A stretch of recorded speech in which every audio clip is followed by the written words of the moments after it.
Welcome students, myself Dikshita Faldesai, Assistant Professor from Government College of Arts, Science and Commerce, KPM.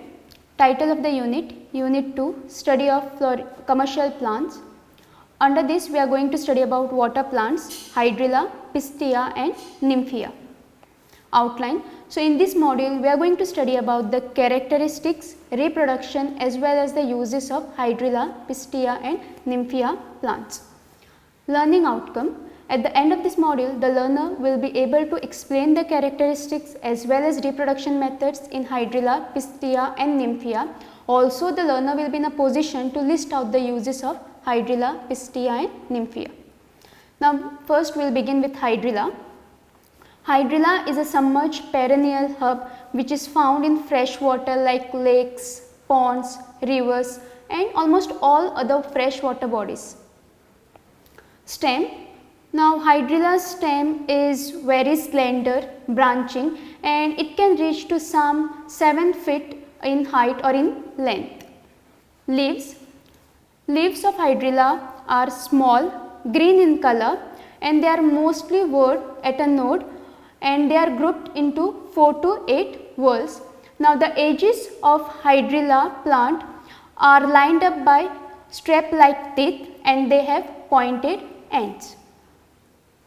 Flower. Flower of Hydrilla plant are tiny, short and they grow on a long stalk. Now the flowers can be either monoecious or dioecious. Monoecious meaning flowers of both the sexes will be produced on one plant and dioecious meaning flowers of one sex will be produced per plant. Now the female flower will have 3 sepals and 3 petals. Now the male flowers have petals similar to those of female flowers, but it may vary in color. The female flower may vary in color. Roots. Now Hydrilla is usually rooted in mud and potato-like tubers are attached to the roots. Now these potato-like tubers which are attached to the root is one of the key identifying characteristic of Hydrilla plant. Reproduction methods. Hydrilla can reproduce to fragmentation or by turions or through tubers. Now in fragmentation, the fragmented pieces of Hydrilla that contain at least one node or whorl is capable of giving rise to new plant or is capable of sprouting into new plants. Turions are usually present in the axil of the leaves, they are condensed shoot. Now these turions will break off, they will settle in the sediment and they will sprout into a new plant. Tubers. Now tubers are usually or they are terminally present on the rhizome or underground stem and one tuber is capable of producing as many as 6,000 new tuber per square meter under ideal condition. Uses. Now all the parts of Hydrilla like stem, leaves, tubers are employed in food and medicinal purposes and they can be consumed in the form of tablet or powder. It is a good source of protein, it helps to improve your blood circulation, it strengthens your immunity and it also helps in detoxification. Next plant is Pistia. Now this Pistia is an aquatic floating herb which floats on the surface of wetland, dams and other water bodies. Leaves of Pistia. Now leaves of Pistia are ovate or obovate in shape and they can be up to 14 cm long. Usually the leaves are thick, soft, green in color and they are covered with numerous short hair. Now this short hair forms a basket like structure which traps the air bubble, thereby increasing the buoyancy of the plant. That is the reason you mostly find Pistia floating on the surface of the water. Flowers. Now flowers of Pistia are very small, they are hidden amongst the leaf in the middle of the plant. They are usually present at the base of the leaves in the middle of plant. Roots. Now roots of Pistia are fibrous, they are numerous, they are feathery and they can reach up to 50 cm long. They usually hang inside the water beneath the floating leaves. Reproduction. Pistia can be propagated both sexually and asexually. Now in sexual reproduction you know that Pistia has a very tiny flowers which are located in the middle of the leaves.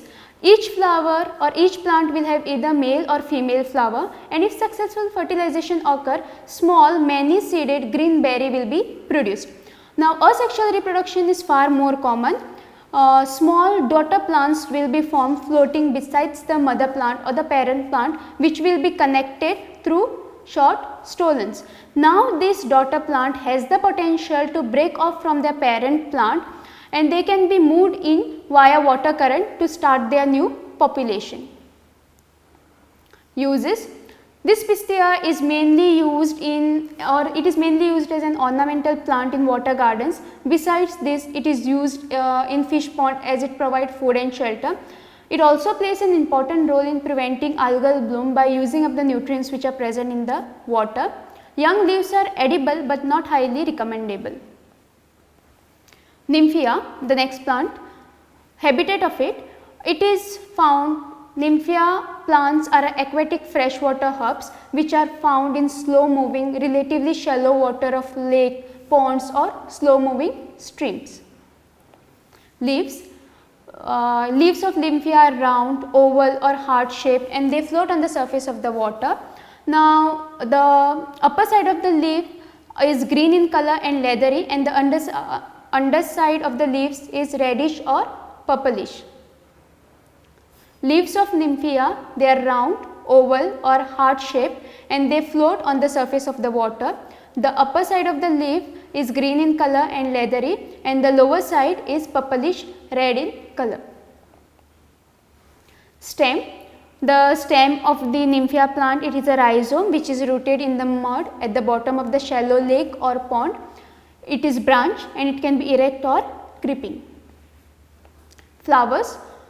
Most of the flowers of Nymphea are brightly colored. They come in different shades like white, pink, orange, yellow, peach, blue, etc. But the most common varieties usually has pink and white color.